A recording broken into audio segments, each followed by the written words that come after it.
Hello friends, नमस्कार। तो आज हम बात करेंगे यूपी स्कॉलरशिप में आए एक नए अपडेट के बारे में। और जिन जिन लोगों को ये समस्या आ रही कि हमारी स्कॉलरशिप आखिरकार क्यों नहीं आई है और उनकी स्टेटस में नहीं शो कर रहा है कि उनकी स्कॉलरशिप आई है या नहीं आई है, तो इस विषय पर बात करेंगे। जिनके स्टेटस में कुछ चीज़ें हैं जो शो करनी अनिवार्य है तभी उनकी स्कॉलरशिप आएगी, और कई सारी ऐसी चीज़ें हैं जिन पर ध्यान देना आवश्यक होगा, तो उन विषयों पर बात करेंगे। और नया टाइम टेबल आया है कि आपकी स्कॉलरशिप लगभग कितने दिनों में आ जाएगी, तो उस विषय पर भी बात करेंगे।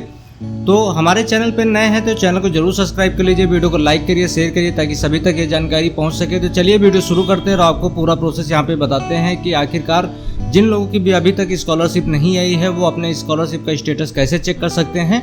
तो यहाँ पर अब आगे आपको हम बताएंगे कि अब यहाँ पर सबसे पहले आप इसके ऑफिशियल पेज पे आ जाते हैं। तो यहाँ पर आने के बाद सबसे पहले आपको यहाँ पे करना क्या है कि आपका जो भी सेक्शन हो, यहाँ पे आने के बाद आप सबसे पहले यहाँ पे स्टेटस चेक करें कि आपकी यहाँ पे जो भी आपका कॉलम है, लॉगिन पे आ जाइए। रिन्यूअल लॉगिन पे है तो जो भी आपका सेक्शन हो वहाँ से लॉगिन कर लीजिए, और लॉगिन करने के बाद कुछ ऐसा पैनल आपके पास शो हो जाएगा। तो यहाँ पर जब इस तरह का कुछ पैनल शो होगा तो आपको करना क्या पड़ेगा, तो यहाँ पे सबसे पहली चीज़ ये आती है कि आपको यहाँ पे देखना होगा कि आपका यहाँ पे सत्यापित लिखा होना चाहिए, तभी आपकी स्कॉलरशिप आएगी। अन्यथा ये कॉलेज स्तर पर आपका भी फॉर्म जो है पेंडिंग है।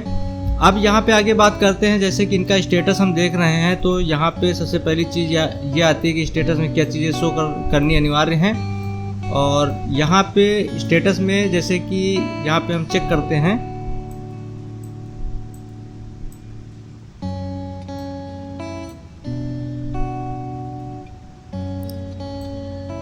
जैसा कि हमारे पास ये स्टेटस है यहाँ पर। तो यहाँ पर आप देख पा रहे हैं कि यहाँ पे लिखा हुआ है सारी चीज़ें कंप्लीट हैं, लेकिन यहाँ पे एक बैंक की तरफ से अगर आपका यहाँ पे वेरीफाइड बाय बैंक लिखा हुआ है और तब तो सारी चीज़ें सही हैं, लेकिन अगर आपका यहाँ पे रिजेक्टेड बाय बैंक लिखा हुआ है और डीबीटी नॉट इनेबल या UID never enable for DBT और ऐसी कुछ रिजेक्शन का रीज़न लिख के आ रहा है, तो आपकी स्कॉलरशिप यहाँ पर अभी तो मैं नहीं कह सकता हूँ कि नहीं आएगी, लेकिन लगभग 90% चांस यही है कि आपकी स्कॉलरशिप नहीं आएगी। लेकिन अगर आपके स्कॉलरशिप में यहाँ पर कुछ रेड कलर में UID never never for DBT and beneficiary has been created based on account लिखा हुआ है, तो मैं आपको बताऊंगा कि आपकी स्कॉलरशिप जरूर आएगी। आप बिल्कुल घबराइए नहीं, क्योंकि यहाँ पे आप देख पा रहे हैं ग्रीन में वेरीफाइड बाय बैंक लिखा हुआ है और करंट स्टेटस में जो दिया गया है verified recommended by district scholarship committee.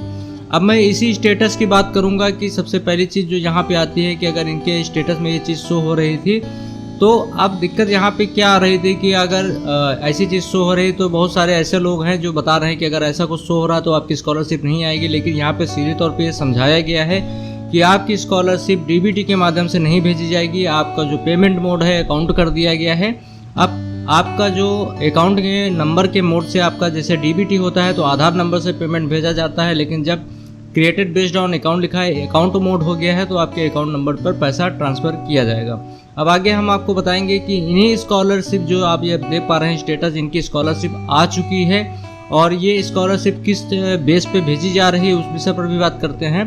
तो यहाँ पर आपको इसको चेक करने के लिए सबसे पहले क्या करना पड़ेगा कि सबसे पहले इसी के ऑफिशियल पेज पे आ जाइए आप, और यहाँ पर जब आ जाते हैं तो यहाँ पर आपको दिखाई देता है अपने भुगतान की स्थिति जानने के लिए यहाँ पे क्लिक करें। तो यहाँ पे जैसे कि आप देख पा रहे हैं यहाँ पे पट्टियाँ चल रही हैं, और आप डायरेक्ट भी इस वेबसाइट पर आ सकते हैं। वहाँ पे क्लिक करने के बाद भी आप यहाँ पे आ सकते हैं। तो पीएफएमएस की ऑफिशियल वेबसाइट पर यहाँ पे जब हम आएंगे तो आपको यहाँ पे ध्यान दीजिए कि अगर आप स्कॉलरशिप की वेबसाइट से इस पोर्टल पे रीडायरेक्ट हो रहे हैं तो आपको तो इस पेज को एक बार रिफ्रेश करना होगा।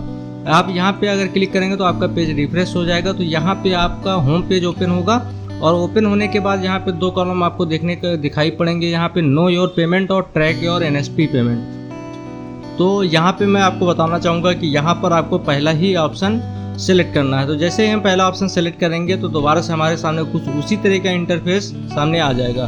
तो यहाँ पर आने के बाद सबसे पहले हम अपने बैंक के कुछ अक्षर यहाँ पे टाइप करेंगे, और यहाँ पे टाइप करने के बाद यहाँ पे हमारे सामने बैंक की लिस्ट ओपन हो जाएगी। तो जैसे कि कुछ सर्वर स्लो होने के कारण अभी नहीं हो रहा है, तो यहाँ पे मैं आपको बताऊँगा कि यहाँ पे जैसे आप बैंक के थोड़े से अक्षर टाइप करेंगे तो यहाँ पे आपका जो है बैंक शो होगा। तो जैसे यहाँ पे इस तरह से हमारे पास बहुत सारी बैंकें शो हो रहे हैं, तो जो भी आपका बैंक हो उसको आप यहाँ पे सिलेक्ट कर लीजिए, और सिलेक्ट करने के बाद यहाँ पे अकाउंट नंबर टाइप करिए, अकाउंट नंबर टाइप करने के बाद दोबारा से यहाँ पे अकाउंट नंबर टाइप करिए और दिया गया कैप्चा को फिल करिए। Send OTP registered mobile number, जो भी आपके अकाउंट में मोबाइल नंबर लगा होगा उस पर एक OTP जाएगा। तो OTP आप जब यहाँ पे फिल करेंगे तो अब OTP आपको उसी नंबर पे जाएगा जो आपके बैंक में मोबाइल नंबर लगा होगा। तो OTP नंबर डालेंगे तो आपको यहाँ पे पेमेंट दिखाई देगा। लेकिन यहाँ पे आपको ध्यान देने की ज़रूरत ये है कि आप सबसे पहले ये चेक कर लीजिए कि अगर आपका यहाँ पे स्टेटस में सारी चीज़ें सही हैं, अगर beneficiary has been created based on account दिखा रहा है तब आप इस तरीके से चेक कर सकते हैं। नहीं तो आपको चेक करने के लिए सबसे पहले आपको आधार की वेबसाइट पे जाना होगा, वहाँ पे देखना होगा कि हमारा कौन सा बैंक जो है आधार से मैप है। उस अकाउंट नंबर को यहाँ पे आप डालेंगे तब यहाँ पे आपका स्टेटस शो होगा कि आपकी स्कॉलरशिप आई है या नहीं है। तो ये तो बात हुई आपका अपना स्कॉलरशिप कैसे चेक कर सकते हैं। लेकिन अब आगे बात करते हैं कि अब यहाँ पे जो स्कॉलरशिप भेजी जा रही है वो किस बेस पे भेजी जा रही है। तो मैं आपको बताना चाहूँगा कि यहाँ पे स्कॉलरशिप जो आपने गत वर्ष में नंबर प्राप्त किए हैं, परीक्षा में जो आपको नंबर मिले थे, अंक मिले थे, उनके परसेंटेज के हिसाब से आपकी स्कॉलरशिप भेजी जा रही है। तो होगा क्या कि इसमें जो भी जिनका भी गत वर्ष में मतलब जो नंबर थे, प्राप्तांक थे, उनका परसेंटेज अच्छा है, यानी कि 60 से ऊपर है। और 60 से ऊपर जाने के बाद आपका जितना भी अधिक होगा वहाँ से, जैसे कि आपका 60 से लेकर 80 के बीच में परसेंटेज हुआ आपका, तो सबसे पहले 80 वाले की स्कॉलरशिप भेजी जाएगी, उसके बाद 79 वाले की, फिर 78 वाले की, इस तरीके से नीचे की तरफ बढ़ते आएंगे फंड वाइज। और जैसे ही फंड खत्म होता है तो आपकी जो भी स्कॉलरशिप, अगर आपका परसेंटेज गत वर्ष में कम रहा होगा तो आपकी स्कॉलरशिप नहीं आएगी। लेकिन अगर सरकार के पास फंड बचता है तो आपकी स्कॉलरशिप जरूर आएगी। अब यहाँ पे बात करते हैं कि आखिरकार जो हमारा नया नोटिस स्कॉलरशिप ने जारी किया है वो क्या है। तो यहाँ पे आप देख पा रहे हैं कि यहाँ पे कुछ लेटेस्ट न्यूज़ चल रही है। तो यहाँ पे 10 अप्रैल को एक यहाँ पे अपडेट किया गया है। तो यहाँ पे जैसे हम इसको ओपन करते हैं तो ये बेसिकली ये चीज़ ये उनके लिए है कि जिन लोगों का भी स्कूल की तरफ से अभी फॉर्म पेंडिंग पड़ा हुआ था और डेट ख़त्म होने की वजह से उनका वेरीफाई नहीं हो पाया था, उनके लिए है। लेकिन अभी यहाँ से हमको देखने को क्या मिलेगा कि आखिरकार स्कॉलरशिप की आने की लास्ट डेट क्या है, कब तक स्कॉलरशिप भेजी जाएगी। तो यहाँ पे आप देख पा रहे हैं कि यहाँ पे जैसे ही थोड़ा सा नीचे आते हैं तो यहाँ पे दिया गया है जनपद स्तरीय विभागीय अधिकारी के डिजिटल सिग्नेचर से लॉग डाटा के आधार पर PFMS प्रणाली के माध्यम से छात्र छात्राओं के आधार सीडेड एवं NPCI से मैप्ड खातों में धनराशि को अंतरित करना। तो ये यहाँ पे आगे डेट दी गई है 12 जून 2023 की। तो इससे ये पता चलता है कि जैसे कि 12 जून 2023 यहाँ पे डेट दी गई है, तो हमारी जो स्कॉलरशिप आने का समय है वो 12 जून 2023 तक स्कॉलरशिप आएगी। वो बाई स्टेप आती ही रहेगी कि किसी की किसी दिन आ रही है। तो अभी जो मैंने स्टेटस आपको शुरू में दिखाया है, उनकी स्कॉलरशिप पिछले मंथ यानी कि मार्च में 28 मार्च को स्कॉलरशिप आई है। तो इसी तरीके से स्कॉलरशिप भेजी जा रही है स्टेप बाय स्टेप। उसके लिए ज़रूरी है आपका कि आपको अगर पहले स्कॉलरशिप लेना है तो आपका गत वर्ष में जो है आपके नंबर अच्छे होने चाहिए, तभी आपको पहले स्कॉलरशिप मिलेगी, वरना आपकी स्कॉलरशिप बाद में आएगी।